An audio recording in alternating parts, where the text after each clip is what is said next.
Yeah, man.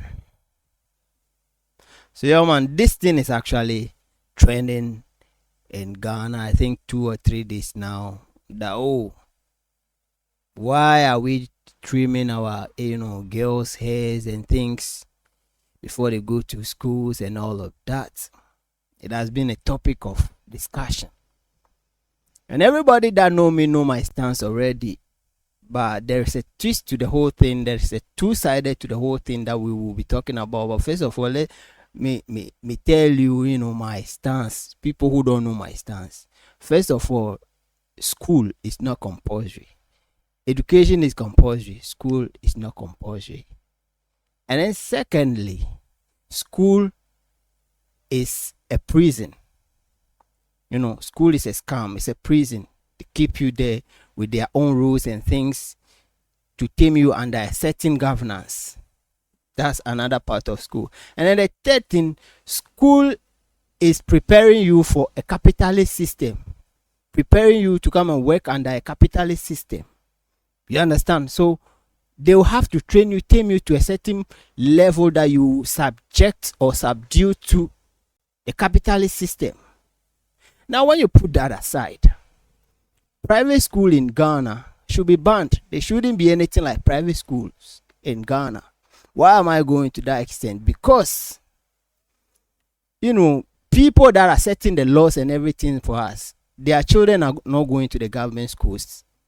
So if you are telling the leaders, we want our children, you don't cut the hairs of our children for us and everything, their children are not going to the same school with your children. You understand? So the way it's hitting you, it will not hit them like that. And then why should there be a private school? What is the reason for school? It is to socialize, to network, to link up. And your company, the company you keep determines who you become in future. Now all the big men, their children, the politicians, the celebrities, their children are going to private schools. And the hustlers, the poor people, their children are going to the government school that we call Saito. Right now, it's even a torture because the youth, the children of these poor people, the name alone given to them like Saito is draining their mindset. Like, yo, I'm nobody because I'm going to Saito. Already they have that feeling.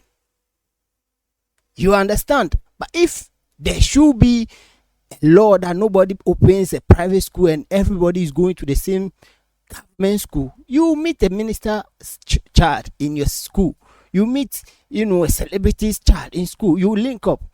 In the future you can collaborate, do things, and there they will start to understand how poor people live, the situations of poor people, because they are associating with them. So when they become leaders, they know how to deal with certain things.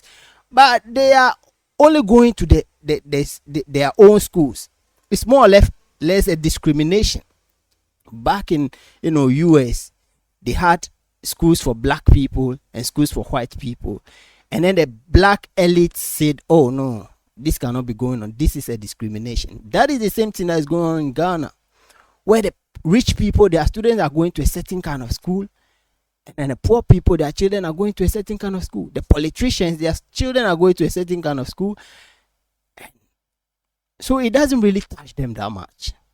Now let's come to the hair issue. Why the hair should be trimmed or not to be trimmed. First things first, back in the days, teachers were using uniform.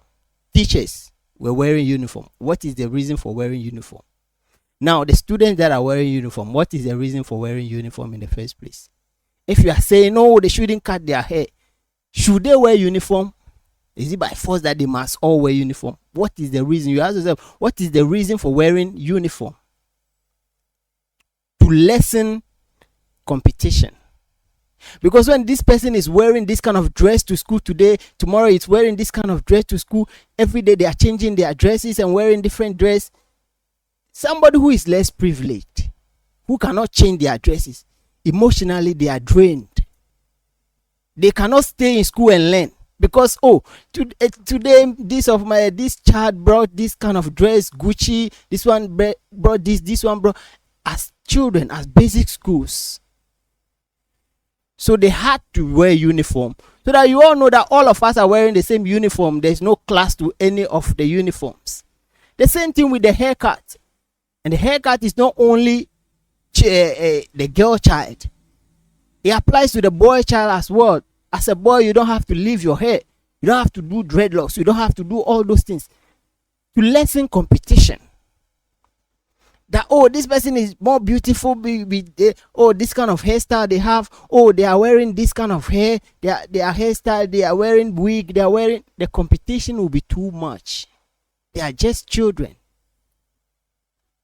So those are the reasons education service or the ministry decided that no, in basic schools, the children or the student should cut their hair and then wear uniform. When you go to tertiary school, you are not wearing any uniform. You are not restricted to any haircut. Any hairstyle you want to do, you can do in a tertiary and everywhere. Nobody is stopping you from all that. But when you are in a basic school, you have been... So the main reason why you have to cut your hair before you go to schools is to lessen competition and create a fair ground for every student to learn. You are there to learn.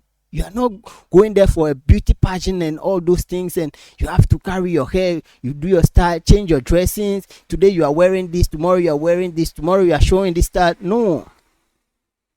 So when you look deeper into it, that is the reason for it. So is the reason tangible? That's what you should be asking. Is that reason tangible? You understand how the thing is? So when you get back to where I was saying, nobody should open private schools. If a president child comes to school and the president child is in the same school with the farmer, and they both have to wear the same uniform, and they both have to trim their hair, then you will understand it better. But now that the president child is wearing their hair going to a private school, you have problems and things. And so, yeah, man, every time I've been here saying education is scam, especially school system in Ghana is total scam, is prison, is for capitalist benefits, amongst other things.